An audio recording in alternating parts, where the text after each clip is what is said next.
Mpendwa, fikiria huko ndani ya chumba ambacho kina kuta za zege na zinaenda zinapungua, zinakufuata, zinapungua taratibu taratibu, vikikufuata ukiwa upo katikati. Madirisha yana nondo, milango imefungwa.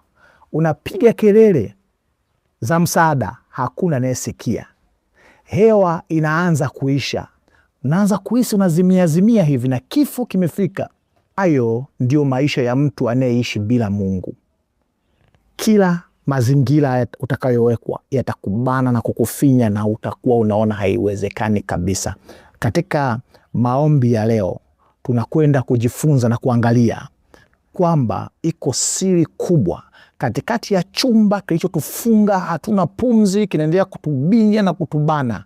Mungu yuwaweza sio tu kubomoa hizo kuta hizo, anaweza kuzifungua na kuzigeuza kuwa barabara na kuzigeuza kuwa mikeka na njia ya kupita yenye maua mazuri. Huyu ndiye Mungu ambaye tunakwenda kumzungumzia leo. Tuombe. Mungu mfalme wa utukufu, tunajua akili zetu zina ukomo, uwezo wetu wa kufikiri na kujiokoa umewekewa mipaka, lakini tunakuja kwako mfalme wa neema, ambaye kwako kila haiwezekani ugeuzwa kuwa inawezekana. Asante kwa baraka ya somo la leo. Endelea kuwa pamoja nasi kwa jina la Yesu. Amen. Mambo makubwa manne ambayo kibinadamu hayawezekani kabisa, lakini leo tunakwenda kujifunza kwa Mungu kila kisichowezekana kwa mwanadamu, kwa Mungu kinawezekana. Jambo la kwanza, kuubadili moyo wa mwanadamu. Moyo wa mwanadamu aliyeanguka katika dhambi ni moyo wenye asili isiyobadilika. Kwanza, Biblia inasema kitabu cha Warumi, una uadui dhidi ya Mungu. 17:9 Yeremia anauzungumzia moyo wa mwanadamu. Anasema moyo huwa ni mdanganyifu na huo moyo una ugonjwa wa kufisha. Nani awezaye kuujua? Kwa ni kitu ambacho very complex. Hakuna namna wewe ukabadilisha moyo wako. Hakuna namna wewe ukabadilisha moyo wa mtoto wako, mume wako, mke wako. Hakuna namna ukabadilisha moyo wa mawifi wako wanaokuchukia wakupende. Hakuna namna watu wanaokuchukia wakakupenda. Hakuna namna, kwa sababu huo ndio moyo wa mwanadamu katika viwango vyake vya ubora wa juu kabisa, kwamba chuki, kutokupenda, kupenda kuona unaanguka, unapitia vipindi vigumu, maisha yako yameshindikana, moyo unaofurahia mabaya ya watu. Huo ndio moyo wa mwanadamu wa asili. Tatizo la moyo hili limezungumzwa kwenye kitabu cha Yeremia 13:23. Anasema, je, Mwethiopia aweza kubadili ngozi yake, au chui madoadoa yake? Kama waweza, ndipo na ninyi mtaweza kutenda mema, ninyi mliozoea kutenda mabaya. Je, Mwethiopia, mtu mweusi, anaweza akabadili rangi ya ngozi yake? Utaniambia, mbona unajikirimu? Ajikirimu anavyojua, lakini ngozi yake haiwezi kuwa kama ya mzungu. Haiwezekani kubadili rangi ya ngozi. Mwethiopia hawezi. Lakini suluhisho tunalipata kitabu cha Ezekieli 36:23. Nami nitawapa ninyi moyo mpya, nami nitatia roho mpya ndani yenu, nami nitatoa moyo wa jiwe uliomo ndani ya mwili wenu, nami nitawapatia ninyi moyo wa nyama. Ninakuombea, ikiwa moyo wako umeshindwa kabisa kuzuia changamoto za maisha, ikiwa moyo wa mtu ambaye umekuwa ukimwombea kwa muda mrefu umekata tamaa, unasema sasa umeshindikana, nina habari njema kwako. Siku ya leo Mungu anakwenda kutoa moyo wa jiwe kwako, kwa mume wako, kwa mke wako, kwa watoto wako, kwa marafiki zako, kwa ndugu wanaokuchukia, na anakwenda kuweka moyo wa nyama. Naomba uende pamoja nami. Kitu cha pili, kusamehe to forgive unforgivables, kuwasamehe wasiosameka. Kuna watu wanaweza wakakutendea tatizo, jambo kubwa, ukaanza kusema, hapa hakuna muujiza, huyu siwezi nikamwachia, siwezi kumsamehe. Hiyo ni kweli, kwa mwanadamu haiwezekani. lakini kwa Mungu kila kitu kinawezekana ukipenda. Kuna wakati unaweza kupitia kusalitiwa, kudhulumiwa, kuonewa, kufanyiwa ubaya wa kikatili sana. Ngoja nikwambie, hakuna moyo wa kibinadamu wenye nguvu ya kukufanya usamehe. Haiwezekani kabisa. Utaumiza bure tu. Utasamehe, lakini utasema ule msemo wa Kiswahili, nimekusamehe lakini sitakusahau. Iko nguvu ya Mungu, the power of impossibles, ambaye anaweza kuyafanya maisha ya mtu ambaye asameheki kabisa, moyo wako ukamguswa, awe ukamsamehe, nawe ukamsamehe. Kitabu cha Waefeso 4 mstari wa 32, nanyi muwe wafadhili ninyi kwa ninyi, wenye huruma, mkasameheane kama Mungu katika Kristo alivyo wasamehe. Anasema nanyi muwe watu wa kusameheana, mkasameheane kama Mungu katika Kristo alivyo wasamehe ninyi. Kwa hiyo ndani ya Kristo Mungu anatoa favor moja ambayo haipatikani nje ya Kristo, ya kuwasamehe ambao hatuwezi kuwaachia. Moyo ulioshikilia na kubeba watu, ni nguvu ya damu ya Yesu tu ndio ina uwezo wa kuponda moyo wako na kuwaachilia ambao umeong'ang'ania. Kuwaachilia kimsingi, kumbeba mtu moyoni ni kubeba mzigo. Yani kusamehe kuna faida sana kwa yeye anayesamehe kuliko anayesamehewa. Maana kubeba fundo la mtu na uchungu dhidi ya mtu kwako lina athari kiroho na kiafya na kisaikolojia. Inakuumiza wewe zaidi kuliko yule ambao mnang'ang'ania. Na sasa nikupe siri tunajifunza katika somo la leo, haiwezekani kibinadamu kumwachia mtu wa namna hiyo. Hauwezi kumsamehe, ni uongo, huwezi kumsamehe. Lakini ina habari njema kwako. Iko nguvu kutoka juu ya Mungu, ina uwezo kukupa neema ya kusamehe wasiosamehewa. Jambo la tatu ambalo ni vigumu kuliweza, jambo la tatu linasema amani katika tanuru la moto, peace in storm. Haiwezekani kibinadamu kuwa na amani wakati watoto wako wote wamerudishwa nyumbani, hawana ada. Shule ambayo ulipeleka, shule international, wanataka ada, wataalamu kule. Huwezi kuwa na amani. Hauwezi kuwa na amani wakati umepewa matokeo ya magonjwa yako ya kwamba unatakiwa uingie kufanyiwa dialysis mara 4 kwa mwezi, na kila attending kuhudhuria mara moja unatakiwa kuchangia angalau 300,000, wakati wewe kwenye mfuko wako una 50,000 alafu unadaiwa 5,000,000. Na ukiangalia mbele ni giza, na hauwezi kuwa na amani. Hauwezi kuwa na amani wakati umeletewa picha ya usaliti mkubwa wa mmoja ya wanafamilia wako, kama ni mme au ni mke. Hauwezi kuwa na amani ikiwa umegundua hata yule uliokuwa unamtegemea kuwa mlezi wako wa kiroho, baba wa kiroho, kumbe ni mchawi sugu mtaani. Hauwezi kuwa na amani. Kwa akili ya kibinadamu, unapoambiwa ugonjwa wako unatakiwa upelekwe India, gharama yake ni milioni 40 mpaka 100, wakati wewe hauna kitu hata cha kuuza chenye thamani ya milioni 2 au 3 au 1, hauwezi kuwa na amani. Lakini na habari njema kwako, Mungu wa yasiyowezekana anaweza akakupa amani katikati ya mazingira, storms of life, so dhoruba za maisha, mazingira ambayo hayatoi majibu, hayatoi mwanya wa amani kabisa. Mungu wetu yuweza kuleta amani katikati ya moto, kama ambavyo alishuka akawaongoza vijana 4 kutembea katika tanuru la moto uliowachwa na uliochoshewa mara 7. Bado yaweza kushuka katika tanuru la moto wako na kuzima nguvu za moto unaopitia na kuletea mazingira ya amani, na kisha akaonyesha njia katikati ya kuta zilizoziba maisha yako, na Bwana akakutoa. Huyo Mungu anaweza, na leo tunakwenda kumwambia akufanyie kwenye maisha yako. Kitabu cha Wafilipi 4:7, naam, amani ya Mungu ipitayo akili zote itawahifadhi mioyo yenu na nia zenu katika Kristo Yesu. Ninakuombea kwa Mungu, amani ya Mungu ipitayo amani zote, ipitayo akili zote, ihifadhi moyo wako katikati ya maswali ambayo hayana majibu kwenye maisha yako, amani ya Mungu ipitayo akili zote ihifadhi maisha yako kwa jina la Yesu. Jambo la nne ni kupata uzima kwenye mauti.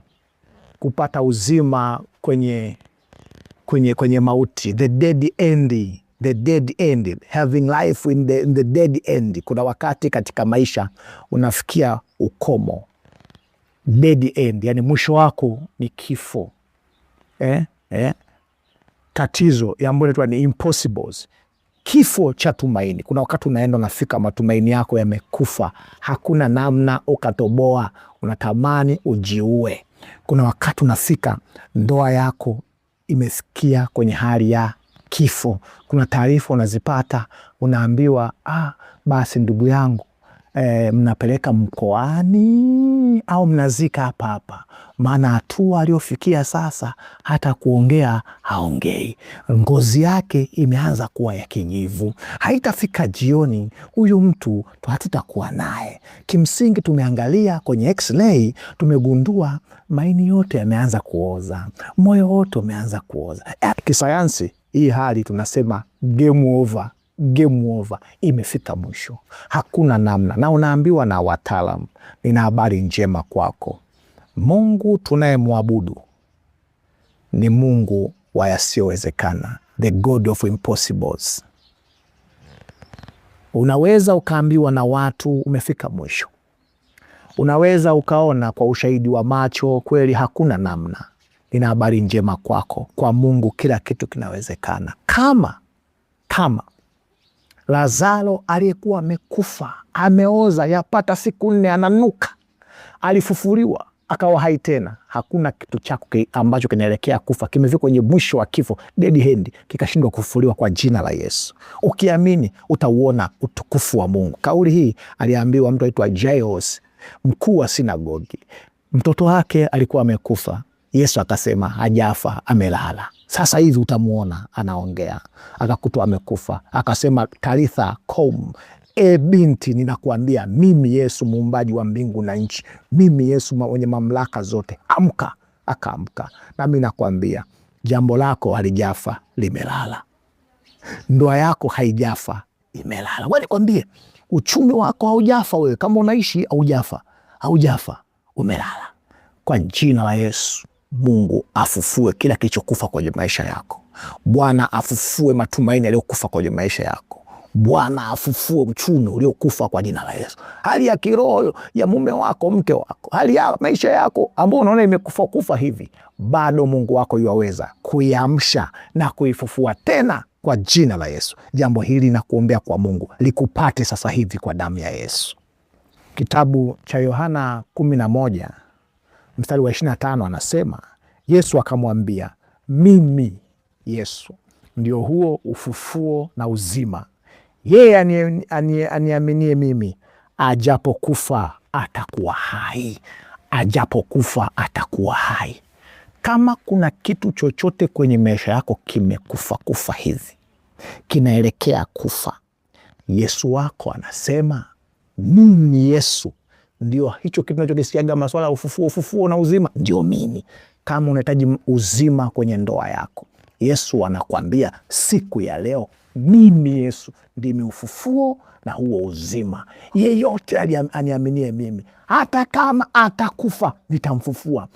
Ndoa yoyote ambayo inaniamini mimi Yesu, hata kama inakufa ninakwenda kuifufua. Biashara yoyote ambayo ilianza na Yesu, hata kama haikuanza na Yesu, itakapo niamini tu nitaifufua kwa jina la Yesu. Chochote kilichokufa kitafufuliwa. Kimsingi hata waovu waliokufa watafufuliwa. Nina habari njema, watafufuliwa ili wapate zawadi ya maisha waliochagua. Hakuna kilichokufa ambacho mbele ya Yesu kinagoma kufufuka. Yesu ni maarufu wa kufufua.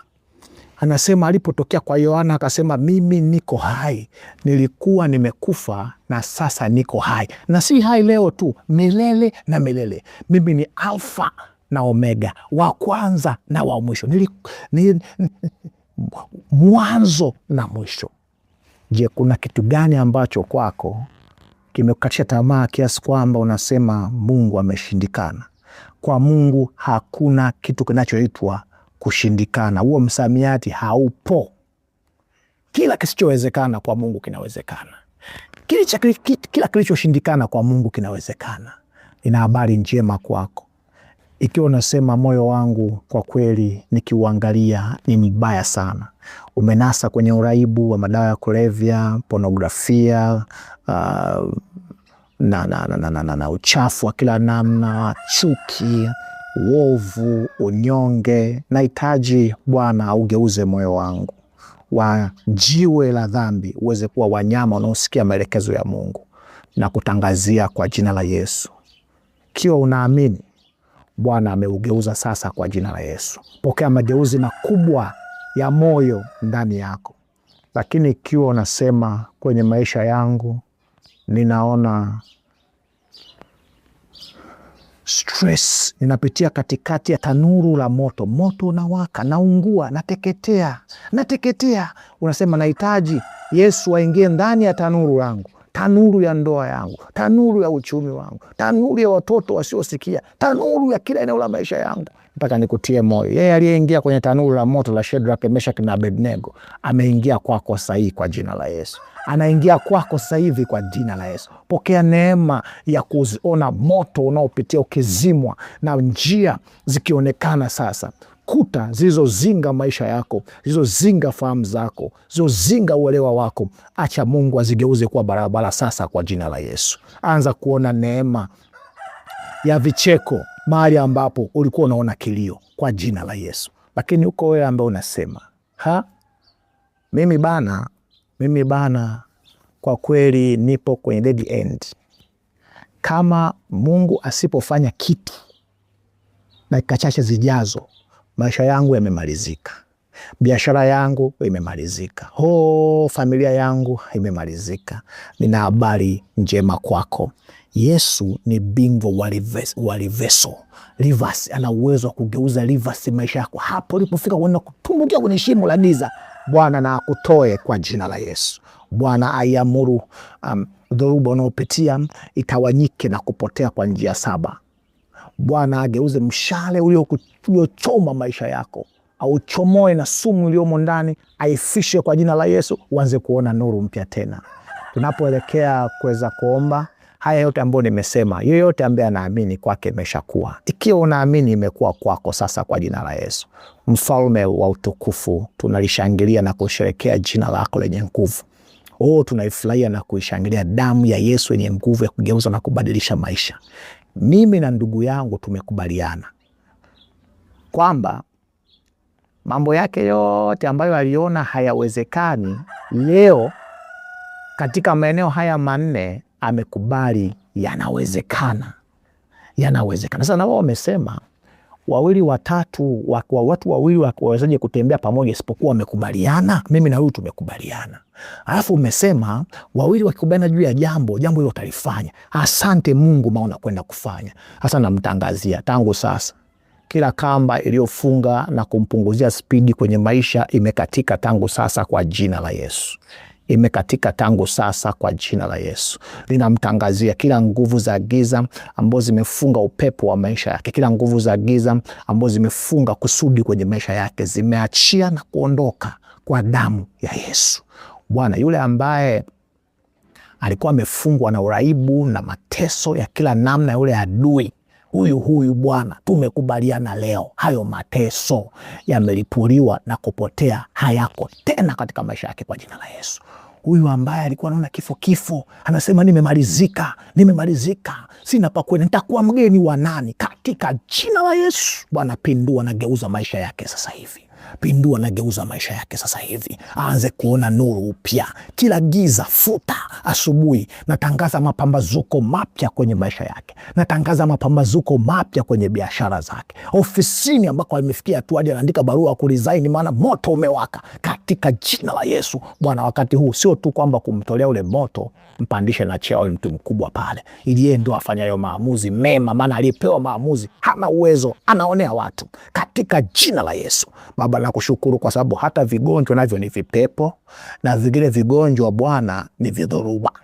Bwana, huyu ambaye alitamkiwa vitu vya ugonjwa hivi, huyu ambaye anaona maumivu makali ndani ya moyo wake, lakini huyu ambaye anauguliwa, katika jina la Yesu ninatangaza ugonjwa huo Bwana uteketee na kuyeyuka kimya kimya, kwa uhakika, bila shaka, kwa Mungu yasiyowezekana umemtendea sasa kwa jina la Yesu.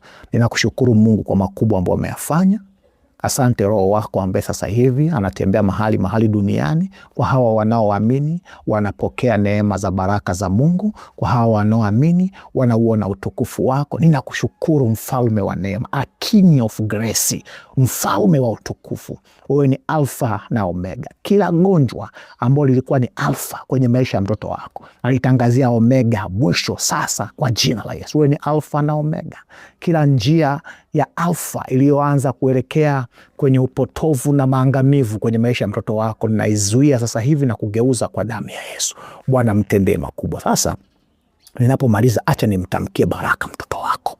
Baba, apokee baraka. Pokea baraka tangu sasa, uamkapo na ulalapo, uingiapo na utokapo, njia zako zibarikiwe.